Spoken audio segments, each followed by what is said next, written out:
Je. Go Mesut. Mesut. Yes sir man. Mesut. Neza. Ibintu no mubavu. Imana ndashimye. Ibintu no mubavu. Nawe uri kubyumva ko muhumura. Ari umuntu watumye muhumura. Ya man. Bit Frey mwite Muheto, mwite umwami mu byakora, mwite wa mbere mu byarimo. Bit Frey meze fresh n'amahoro. Ndashimye Imana cyane. Umubavu abantu bawakiriye gute? Umubavu nawe uri kubyumva ko muhumura cyane. Ndimo ndabyumva ariko banza usenge. Umubavu uri hafi. Banza usenge noneho witera umubavu. Ya message iriya message yo gusengera abantu badukinisha. Iyo umuntu agukinishije uramusengera gusukira. Byonyine. Ntabwo na revenge kuri wowe. Kuryama urabanje ukamusengera. Na revenge kuri wowe. Nta revenge rutagusenga. Umuhembe isengesho. Nta revenge rutagusenga. Twerekeje Montpellier. Igihe kintu bwira abantu twigiye Montpellier. Faransa ngiye Montpellier ni mu majyepfo y'Ubufaransa. Tugiye gukora show. Festival ya mbere yitwa Biennale. Indi festival yindi ari exhibition ya Plus 250. An exhibition imo documentary yanjye na rap scene yose Kigali.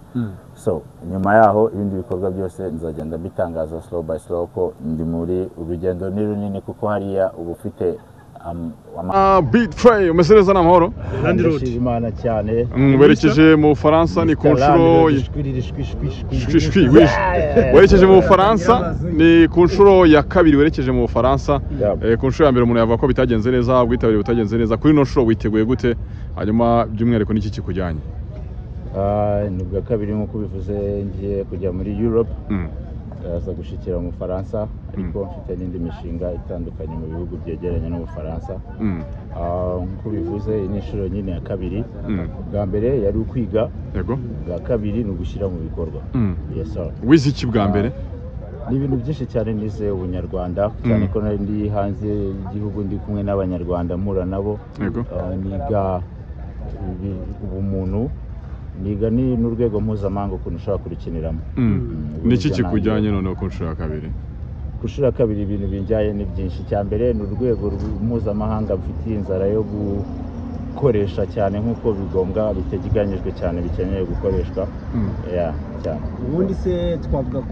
challenges ntago ari nyinshi cyane navuga ko nk'umuhanzi ntago amakipe byacu adufasha mu bikorwa byabagoye cyane kandi turabashimira ubu ngubu urugero ntago navuga ngo hari challenges z'ubushize twahuye nazo zitandukanye n'ubu ngubu ibyo expecting byose ni kimwe urugendo ruba ari urugendo cyane ko ugera ahantu ukumva ko nyine utari iwanyu ukaba undi muntu bigasaba yuko uzagira ikintu ugarukana iwanyu niyo challenge ngiye navuga uriya mubare ubushize mwabonye abantu bavuze ko batari benshi ariko bamwe n'abandi baravuga uti buriya bari babaye kuri wowe wabyakira ute kuba abantu naravuze uti Bi na Bushari nta bafana benshi babonye iriya nkuru bavugaga ngo nta bafana twabonye ubushize tugiye hanze babivugiraga ku nkuru y'ikirori kimwe ikirori kidateganyijwemo performance mu byari byabajyanye ni mu byari byatujyanye ni ikirori twari twatubiwemo hanyuma tukaza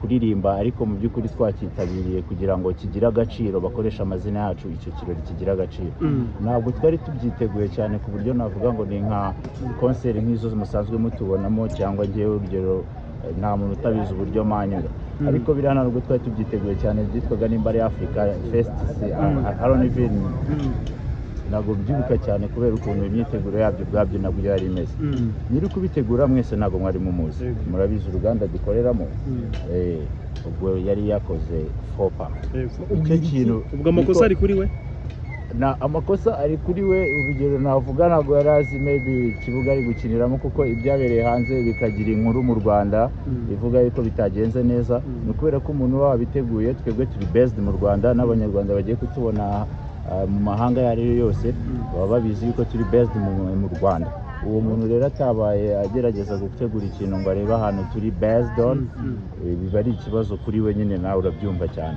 so iyo tugeze rero kuri show tugasanga nyiri gutegura ntiyamamaje nk'uko bisabwa cyangwa se byagenze ukundi amakosa yitirirwa abahanzi ariko icyiza cyacu turi igisebo n'ubundi ntabwo waba umusitari utaraseba n'ubundi twaje nk'igisebo cyane ko niho uri umuraperi baba baragusebeje nk'uri umuraperi ugahora uvuga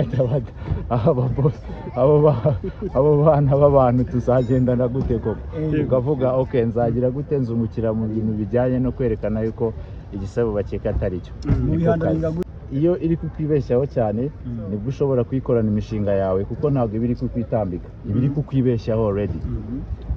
Iyo iyo society iri kukwibeshyaho wowe uba uhugiye muri iyo mishinga yawe.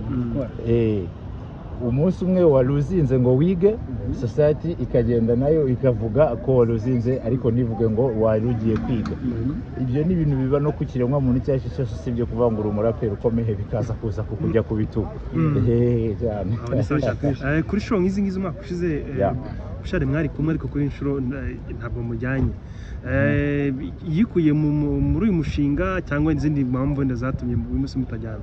Cyane ko kuri album ariho ntabwo mbizi cyane. Umushinga twajyanyemo ubushize ntabwo ari umushinga w'ubu, barashobora kuba bataramwibutse ariko ntabwo ndi buvuge ibintu byinshi kuko ntabizi. This is an invitation yanjye, management team yaprovinze iravuga yes we can go, so ni gutya nyine bimeze. Ibindi byo ntabwo nabivugaho cyane, ariko as long as I present Kenya Trap it's a big win. Ubwo bivuze ngo ugiye uhagarariye Kenya Trap, umuntu yavuga ko Kenya Trap representative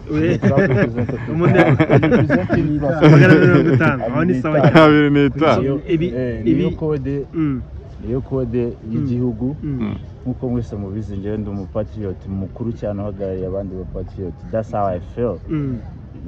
Hari ubundi yabivuga nawe. So niyo impamvu imwe mu mpamvu zikomeye cyane nuko I should represent my country. I should die for it. Yes man. Hanyuma ibi bitaramo biraza gushyira izihe mbaraga kuri Kenya Trap? Yego. Ibitaramo icyambere urabona ko nkanjye umuhanzi individual mba ngiye gukura amafaranga atari amafaranga y'amanyarwanda imahanga, mba ngiye kuzana ikintu mu gihugu. Abantu dukorana as you can see bose bagiye kurya. Icya kabiri bose bararya yego bagiye kugerageza ni gutyo bimeze. Ariko nuko wari ubimbajije noneho no kuri Kenya Trap ni ukwigezaho igomba kuba yicaye. Ntabwo ari ahangaha mwese mubona cyangwa se abantu bose badukunda badufasha natwe dukunda ariho bayibona. Hari ahandi bayifuriza, abantu bayifuriza by the time bigenda biza nyine nk'uko nguko ubibona, nk'uko turi kumuvinga overseas. Ndabishimira Imana, nkabishimira team yose. Team yitwa Conwine, niyo team ihagarariye umushinga wa Plus 250. Iyi collaborative na n'indi company mpuzamahanga yitwa Pan African Music. Inshingano zayo ni ukumenyekanisha ibikorwa by'Abanyafurika ku isi yose nyine. Igihe rero bageze ku bana b'Abanyarwanda, urumva mba nagize amahirwe yo kuba umwe muri ibyo bintu, nibyo bintu tuba twarakoreye. I feel like this is the real time. And this is the biggest opportunity to me. So and the team, I already know. Mbese umuntu avuga ko muri minsi uri ku muvuduko, uherutse gusohora indirimbo yitwa Usenge, hari umubavu iri hanze. Uri ku muvuduko mwinshi cyane, biba biraterwa n'iki? High speed no sleep, high speed. Kuri high speed no sleep, high speed. Ariko ni news. High speed no sleep. Umubavu ni madamu ugaragaramo ninde nabonye? Umubavu ni indirimbo ya madamu wanjye. Aba friend up there yahoraga aserereza ngo kubera icyo utaririmbira umugore wawe. Nigga been in the studios, I knew you before bro, kubera icyo twagize undi muntu muri gahunda zacu z'ubuzima ziduteza imbere ntubyibuke kumuririmbira. Igihe cyari kigeze? Ni indirimbo team yasohoye n'ukuntu nyine iri out mwese mwabibona. Yes, uwo muvuduko uri kumbwira Patrick ni umuvuduko abantu dukorana bagomba kuba bashyizeho. Baravuze mu bintu bya mbere ushoboye ikintu cyo kuba consistent, so we need you to in that image. Uyu munsi nibwo mbivuze, ariko ni trick ya team, ni strategy ya team. Kuva umwaka watangira I have like maybe 6 release. Mfite Kansiga kwa mbere, nkagira kwa kabiri Kabeho, nkagira Usenge ni mukwa munani. Yes, Inyungu, nkagira Usenge ya kane, nkagira Umubavu ya gatandatu. Maybe hari indi nibagiye nyibutse byatari kuko turi ku muvuduko ku buryo nanjye ubwanjye iyo murebye mbona ko ndifuza yuko once mbatumiye ngo izi ndirimbo rero tuzibyirane kuri stage murabizi ukuntu tubikora niyo target y'umuvuduko kugira ngo abantu bose bazabe bafite ikintu bari buze kuza kwisangamo bose uko bahari niyo utakunda indirimbo iri next ugakunda yari yavuyemo umuntu arebye bico iyi minsi twebwe turirimba ubuzima bwacu tubamo na rimwe nigeze ndirimba ibintu nabayemo cyangwa se maybe inshuti zanjye cyangwa se abantu twiganye abo twabanye ku bitanda byo muri interina mu mageto byose ni biriya nyine umuntu aba ari kuririmba nabiretinga ku buryo uruhuka umutima uyu munsi rero nabwo nibyo bintu murimo kubona ntabwo once I'm dropping these songs ndirimba ndi kuri vocal itari vocal isanzwe yo mu myaka 3 ishize cyangwa 4 ni ukugira ngo exploring ni ukugira ngo mpoberane n'abandi bantu bari iruhande bakeneye kuba muri iyo box. I need to put everybody together to love my music. Inshingano yanjye rero niyo mpamvu akenshi rero niyo yavuga society society nayo umenya tuyicanga nayo igacangika kandi ubundi buriya niyo natwe tureberaho urumva n'urugendo nyine runini kandi rurerure kandi rwiza abantu bose badukurikira tuba dushaka kugira ngo tubereke n'ibindi bintu byose dushoboye cyangwa se n'ibindi bintu bigezweho n'ibindi bintu twese twakwisangamo tukamerana neza igihe umuntu afashe umwanya wo kubyigaho akaba ariko ameze bibagirwa ko byibuza wari uri kuri grand habonetse n'aga success wari uri nyine gushakisha byibuza hari akantu kabonetse uricara ukavuga ngo uyu munsi ndashaka kurya ikintu ushatse icyo gihe ishatse no kubiririmba hari igihe society ishaka kugukipinga uri kuvuga yuko wabuze ikintu uryo ushatse urumva kandi waraje already not for future yanjye ni sindaza nko kubivuga ni song yanjye ivuga yuko am the future ngiye ndi wahazaza nicyo kintu isobanuye ahazaza rero niho tuba turi kujya uri kubona nahindutse nashutsinze melodies naswishinze flows beats producers directors and everybody no kugira ngo business growing nyine kimwe mu bintu byiza byabyo nuko hari abantu tuba twara inspirinze tugomba kutagumisha ahantu hamwe yeah man and a sweet guy like he got a good level of understanding afite nyine ibintu byose arabyiyumvisha yes so bibwo rero nkurikije biri kuvuga wemeranya na Zotrap uvuga ko iyo umuraperi arapa kenshi ahiga amafaranga abantu baramukunda ariko ya switching none agatangira kuri ibyo yagezeho abantu bakabyanga ninde wavuze Zotrap uremeranya nawe cyaje ziyo n'unyamirambo buriya yabonye iyo bigger picture byanze bikunze I can't lie to you uri gushakisha urapa abantu barakumva bari no kugufasha ariko wamara kusanga umwegerayo watangira kubabwira yuko nyine ibintu byagenze neza bafashaga batangira kwibaza gute byagenze neza kandi ntibyakibagirwa twari turi kumufasha isi rero ukuntu iteye baravuga ngo ni sakose ni nakagaruka ibintu nyine biri ntago biri temporary ntago navuga ntago bihora ntago ari ibyiteka ryose ibintu byose muri kubona ntago ari ibyiteka ryose like for real nicyo kintu gituma abantu izo mande ebyiri ziba confused umuhanzi yakoze binagomba gukora ariko public ibyumva ukundi kuntu bibari ntago bigomba guhora ukuntu byari bimeze werekeje mu Bufaransa ariko amatariki ya festival ni ryari uragaruka ryari nerekeje mu Bufaransa gutura ariko ujyana ari kwivugira ngo nagendeye ngo nugaruka company yanjye iri based mu Rwanda nabivugaga mba ngomba kugaruka nkita ku mu boss wanjye umuhungu wanjye nkita kuri famille muri rusange ikintu gikomeye cyane gikomeye nuko ari kubimbaza amatariki aba yegereje nko kuri 10 tuzaba turi muri Biennale festival nyine mpuzamahanga nabwiraga izindi projects ziri nyuma yazo ndabasaba kugira ngo muzamfasha abanyarwanda bazimenye batuye isi yose uzashutungirayo music videos and recording byose Bitro wakomeje gukomoza kuri madamu n'umupatro wawe n'umuhungu wawe ubona ari kibongere kuri kariyeri yawe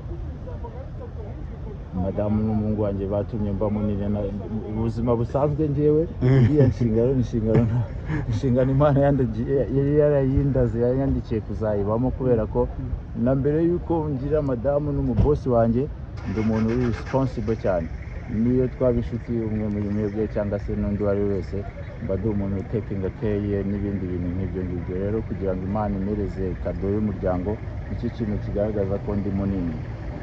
Uzabwira inshuti yawe ngo rongora bikora ubukwe byare gerageze tunga umuryango progressinge, uzarebe nyine nibwo uzamenya ko uwo muntu ari umuntu w'umutima ari sawa cyane. Murakoze cyane, nta muntu udusha kubakunda n'umwe. Festival mu Bufaransa ni ku nshuro yawe ya mbere, muri rusange batubwira ko urugendo rutera ute? Urugendo ukuntu rumeze, hari album twakoze yitwa 25 cyangwa plus 250.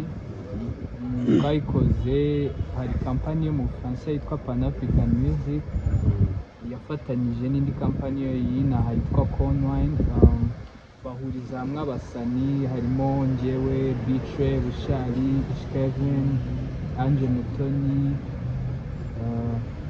n'abaproducer ba Nganji, ba Kinabit, ba Cosby, ba Barrick. So twakoze album tuyita nyine 250 cyangwa 25. So rero iyo kampani yabashije kubukinga ama festivals hanze. So iyi ni iya mbere tugiyemo, hari n'izindi ziteganyijwe next year ariko iyi ni iya mbere. So tugiye kwikorera ntabwo ari ni muri France ariko ni mu mujyi wa Montpellier, ntabwo ari muri Paris.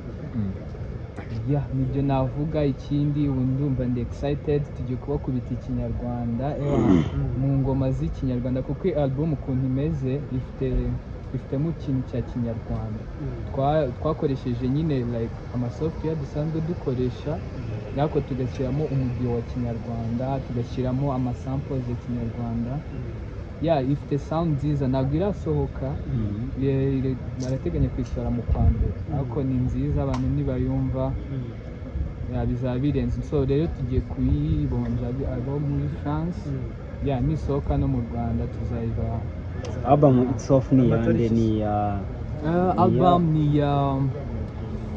ni ya Conwine. Hari kampani yo mu Rwanda yitwa Conwine y'abajene bari creative, abajene ba fresh. So bakoze partnership n'iyo kampani yo muri France yitwa Pan African Music. Urumva mbese iri collaborative, bafiteho shares, natwe abasani dufiteho shares, ariko nyine ide yari ya Conwine.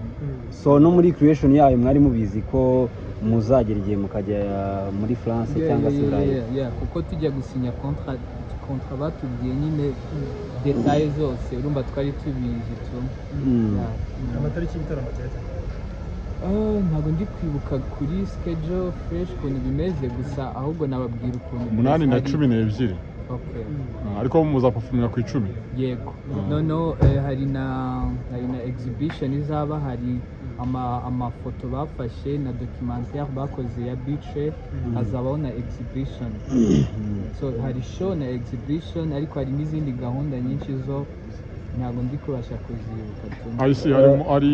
Niba ko ni sorte ya mbere, by'umwihariko no muri kariyeri yawe bivuze iki? bivuze inzozi nyine kugenda ziba impamo. Iyi ni indi step y'inzozi ziba impamo, ntabwo aribwo bigitangira. Hari izindi nzozi nagiye nkabya, so izi ni zimwe mu zindi nzozi ziri kuba impamo. Byiza cyane tu, kandi nyine biguma kuma courage tu. Indirimbo na Bushari irizwa release, ni indirimbo ufata gute kuri kariyeri yawe? Irizwa release ni bless, Bushari yari blessings. Ninjye wagize igitekerezo ndamwaproachinga, ako kuba yarashyizeho ibiganza bye byayihaye umugisha, bituma nyine iba big, kuko niyo ndirimbo navuga mfite iri big. N'izindi zirahari abantu bakunze, ariko yo irarenze. Noneho abantu ntago bajya bayihaga, kuko mbona muri insight nko muri YouTube ukuntu abantu bahora bagakomeza kugenda nkaho ikiri nshyashya. Yari blessings tu, kandi ni fresh byatashye. Ice Nova no mu Rwanda navuga ko ibitaramo ubundi sina byinshi, nitujya kureba mu karere ngira ngo nta n'icyo urajya kuririmbamo, kujya kuririmba noneho ugasimbuka izo etape East Africa. Kereka hari nk'abantu banzi abo nibo babizi, byandi bavuga ngo if you know you know. Release wa release. Ntago njye mbifata nk'ibya danje nyine kuba biba bimeze gutyo bivuze ko niko biri niko kuri. Yego. Ariko njyewe ngundi nkora umuziki kwa mukunda kandi Imana yawumpaye nk'impano. Ntago mukora kugira abantu iyo babibonye ni fresh ariko iyo batabibonye nari bikabisa. So rero kuba batabibona maybe mu gihe kitaragera cyangwa maybe barabyirengagiza cyangwa maybe ibindi ntazi gusa ngiye for me nta mutima mubi kabisa nyemba ndi Gucci. Ni album iriho indirimbo zingahe ukikira muri Amakuru ufite urateganya ko yazajya hanze mu gihe ki? Iriho indirimbo 14 niba nibuka neza.